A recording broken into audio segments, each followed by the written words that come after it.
अस्सलामुअलैकुम रहमतुल्लाहि व बरकातुहू। मोइनुल मुस्लिमीन हाई स्कूल उस्मानिया कॉलोनी परभनी से मैं साइंस टीचर फ़रहाना ख़ान आप सबका इस तालीमी ग्रुप में खैर मक़दम करती हूँ।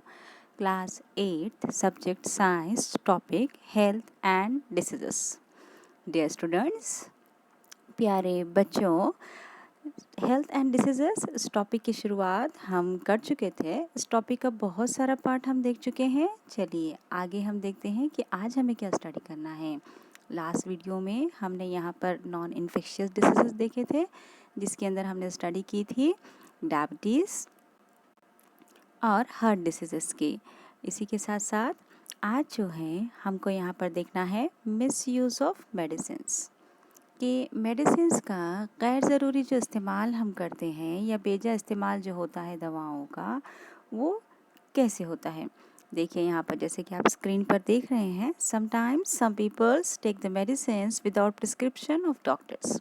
कुछ लोग ऐसे होते हैं कि डॉक्टर को बताए बगैर ही मेडिकल पे बच्चे को भेज देते हैं और वहाँ से कोई टैबलेट्स मंगा देते हैं।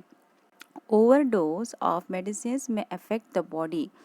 For example, the overdose of painkiller may damage the nervous system, excretory system, liver, etc. अब देखिए कि जाने अनजाने में की गई हमारी छोटी सी गलती हमारे लिए कितनी बड़ी सज़ा बन सकती है, कि डॉक्टर की जांच के बगैर हम मेडिकल पर भेजकर किसी को भी बुखार की या किसी चीज़ की अगर हम दवा मंगा लेते हैं और अगर वो हमारी क्वांटिटी अगर वो ज़्यादा हो जाती है हमारे ऊपर, तो इसका इफ़ेक्ट हमारे जो है नर्वस सिस्टम पे हो सकता है, एक्सक्रीटरी सिस्टम पर हो सकता है, हमारा लीवर डैमेज हो सकता है, इतनी बड़ी प्रॉब्लम्स क्रिएट हो सकती है। Overdose of antibiotics may cause to nausea, stomach ache, dysentery, rashes, white patches on the tongue etcetera. देखिए इसके अलावा इसका बेजा इस्तेमाल से भी हमको कितनी सारी प्रॉब्लम्स हो सकती हैं। हमको जो है इसमें यहाँ पर स्टमक ऐक हो सकता है, पेट में दर्द होना, मतली होना, या फिर इसके अलावा जो है डिसेंट्री यानी कि हमें दस्त वगैरह लग जाना, और वाइल द पैचेस और वाइट पैचेस ऑन टंग यानी कि ज़बान पर सफ़ेद धब्बे भी आ सकते हैं। इसलिए कभी भी ज़िंदगी में जो है मिसयूज़ नहीं करना चाहिए मेडिसिन्स का। डॉक्टर के प्रिस्क्रिप्शन के बगैर कोई भी दवा का हमें यूज़ नहीं करना चाहिए। इस टॉपिक से हमें बहुत सारी मालूमात मिलती है, जो हम जाने अनजाने में छोटी छोटी जो गलतियां करते हैं अपने लाइफ में, इससे हम आसानी से बच सकते हैं अगर हम इस पर अमल करें तो। अब देखिए इसके बाद नेक्स्ट है जेनेरिक मेडिसिन्स। अब देखिए जेनेरिक मेडिसिन्स किसे कहेंगे, मैं आपको शॉर्टली पहले समझा देती हूँ कि अगर आप मार्केट में देखें कि मेडिकल पे आपको जो एक नाम की दवाइयाँ अलग अलग कंपनी की मिलती हैं, तो किसी की कीमत ज़्यादा होती है तो किसी की कीमत कम होती है। कुछ दवाइयाँ ऐसी होती हैं जो लो क्वालिटी में यूज़ की जाती है, लो क्वालिटीज़ में यूज़ की जाती है और जिसकी कीमत कम होती है, तो उसे हम जेनेरिक मेडिसिन्स कहते हैं। देखेंगे हम इसे अब डिटेल में थोड़ा सा। Generic medicines are also known as the general medicines. इसे जनरल मेडिसिन्स के नाम से भी जाना जाता है। These are manufactured and distributed without any patent. These medicines are at par in quality with branded medicines. यहाँ पर जो है जैसे कि ब्रांडेड मेडिसिन्स होती है वैसे ही ये मेडिसिन्स तैयार की जाती है। Production cost of this medicines is very low, लेकिन उसकी तैयारी बहुत कम दाम में होती है due to the fewer expenses on research as their formula is readily available. यहाँ पर क्या करते वो उस फार्मूले का यूज़ करते हैं और फार्मूले का यूज़ करके उस टाइप की ही मेडिसिन तैयार की जाती है, लेकिन उसके अंदर जो चीज़ें यूज़ होती है, जो केमिकल्स यूज़ होते हैं, वो थोड़े से लो क्वालिटी में होते हैं और ये कम कीमत में हमें मिलती हैं। उसे हम जेनेरिक मेडिसिन कहते हैं। जनरली इनका यूज़ हमें नहीं करना चाहिए, हमें इससे बचना चाहिए, ब्रांडेड क्वालिटी ही यूज़ करनी चाहिए। इसके बाद लाइफस्टाइल एंड डिसीज़ेस, कि हम अपनी जो है ज़िंदगी को किस तरह से, हमारी तर्ज़ ज़िंदगी हम किस तरह से रखें और कैसे ये बीमारियों से हम बच सकते हैं। देखिए लाइफस्टाइल इंक्लूड्स तर्ज़ ज़िंदगी, लाइफस्टाइल यानी कि तर्ज़ ज़िंदगी हमारे daily routine and the type of food. Nowadays, the habits like the staying in bed till the late morning and going to bed late in night. देखिए यहाँ पर कि साइंस भी ये बात बताती है जो बात हमारा इस्लाम बताता है। साइंस और इस्लाम दोनों एक सिक्के के दो रुख है। सब दोनों बातें एक ही बताते हैं, लेकिन इनका तरीक़ा अलग अलग है। जैसे कि आप जानते हैं कि हमारे पास हदीस है, सुबह का सोना रिस्क को रोकता है।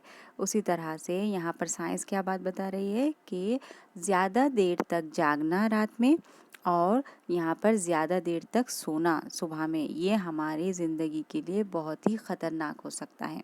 इसलिए सुबह में हमें जल्दी उठ जाना चाहिए और रात में भी जल्दी सोना चाहिए। इसकी वजह से हम कई बीमारियों से बच सकते हैं। Frequent changes in meals timing, lack of physical exercise, यानी कि वक्त पर खाना खाना या वक्त पर खाना ना खाने की वजह से भी हमको बहुत सारे बीमारियां हो सकते हैं, और फिज़िकल एक्सरसाइज नहीं करने की वजह से भी।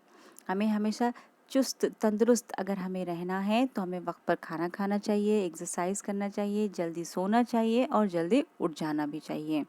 कंजम्पशन ऑफ जंक फूड, यानी कि जो फास्ट फूड का हम इस्तेमाल करते हैं, पिज़्ज़ा, बर्गर या फिर कोई शॉर्ट फूड जो आसानी से बन जाते हैं, उन चीज़ों का इस्तेमाल हम करते हैं हमारे रोज़ के खाने में, तो इसकी वजह से भी हमको मुख्तलिफ़ किस्म की बीमारियां हो सकती हैं।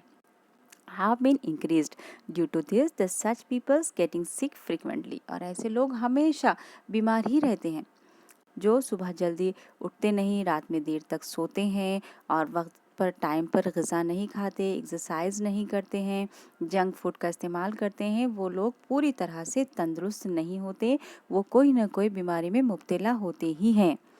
If frequency of becoming sick is to be lowered, the people should follow the right lifestyle. अगर हमें तंदुरुस्त ज़िंदगी गुजारनी है तो हमें ज़िंदगी के सही तरीक़ा इस्तेमाल करना चाहिए। कैसा? It must include the sufficient sleep, यानी कि क्या कि जितना हमें ज़रूरी है 6 से 8 घंटे के दौरान उतना ही हमें सोना चाहिए। 10-10 घंटे सो रहे या 12-12 घंटे या 3 घंटे, तो इस तरह से भी नींद जो है हमें ना बहुत ज़्यादा सोना चाहिए हमें और ना बहुत कम, एकदम राइट यहाँ पे जितनी होनी चाहिए 6 से 8 घंटे के दौरान। Right food, yogasanas, pranayama and physical exercise, जैसे कि उसने बताया कि हमें सही मुतवाज़न ग़िज़ा खाना चाहिए। बैलेंस फूड या बैलेंस डाइट जिसे हम कहते हैं। मुतवाज़न ग़िज़ा जनरली हम किसे कहेंगे? जिसके अंदर ऐसी ग़िज़ा जिससे हमें तमाम न्यूट्रिएंट्स मिले, जिसके खाने से हमें एनर्जी भी मिले, जिसके खाने से हमें जिस्म के जो ज़रूरी चीज़ें न्यूट्रिएंट्स है वो तमाम न्यूट्रिएंट्स हमें मिले, ऐसी ग़िज़ा का इस्तेमाल हमें करना चाहिए। और इसी के अलावा यहाँ पर उसने जैसे कि बताया फिज़िकल एक्सरसाइज में उसने बताया यहाँ पर कि योगा वगैरह भी हमें करना चाहिए। तो योगा के बजाय हमारी जो नमाज है वो हमारी सबसे बेस्ट एक्सरसाइज है। अगर हम इस तरह से करते हैं तो आसानी से हम कई बीमारियों से बच सकते हैं। Physical exercise should also be as per once one own capacity, और फिज़िकल एक्सरसाइज जितनी हमारी कैपेसिटी है उतनी ही करना चाहिए। अगर हम अपनी कैपेसिटी से ज़्यादा करेंगे तो हम अपनी बॉडी के ऊपर, अपने जिस्म के ऊपर जो है हम जुल्म कर रहे हैं।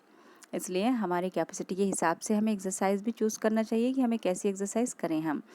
प्राणायाम and the yogasana should be performed under the expert supervision, ये जो करना है हमें ये सुपरविजन की राय से, उनके अंडर सुपरविजन से ही हमको ये करना चाहिए किसी के, क्योंकि इसकी वजह से कभी कभी ऐसा होता है कि अगर हम गलत स्टेप कर लेते हैं या कुछ हार्ड स्टेप कर लेते हैं तो इसका इफ़ेक्ट हमारी बॉडी पर इमीडिएटली होता है। यहाँ पर इसके बाद यहाँ पर उसने बताया कि इसके कई वीडियोस भी अवेलेबल है, वो वीडियोस हम सीख सकते हैं कि किस तरह से हम करें। इसके बाद इस टॉपिक का सबसे लास्ट पॉइंट है वैक्सीनेशन, यानी कि टीका लगवाना। वैक्सीनेशन देखिए, vaccination is important to prevent the infectious disease. ये जो वैक्सीनेशन जो यूज़ होता है ख़ास तौर से ये इन्फेक्शियस डिसीज़ को प्रिवेंट करता है, हमको रोकता है उससे। Collect the vaccination schedule chart from the near by clinic and study it. यहाँ पर आपके बुक के अंदर ये बताया गया है कि आप जो है कोई भी यहाँ पर आपके अगर चिल्ड्रंस हॉस्पिटल होता है कोई, तो उसमें वहाँ पर आपको ख़ास तौर से एक चार्ट दिया जाता है जिसमें तमाम बातें बताई हुई होती है कि बच्चे को कौन से महीने से टीका लगवाना चाहिए, वैक्सीनेशन देना चाहिए, कितने टाइम के दौरान देना चाहिए, उसका जो है कितना रूटीन होता है, किस तरह से दिया जाए, ये पूरा एक शेड्यूल हमें देखने को आसानी से मिल सकता है। डियर स्टूडेंट्स, यहाँ पर हमारा सेकंड टॉपिक पूरी तरह से कंप्लीट हुआ। आई होप, मैं समझती हूँ कि आपको ये टॉपिक भी अच्छी तरह से समझ में आया होगा। इसके एक्सरसाइज के वीडियो इंशाल्लाह हम आपको नेक्स्ट वीडियो में दे देंगे। तब तक के लिए दीजिए इजाज़त। अल्लाह हाफ़िज़।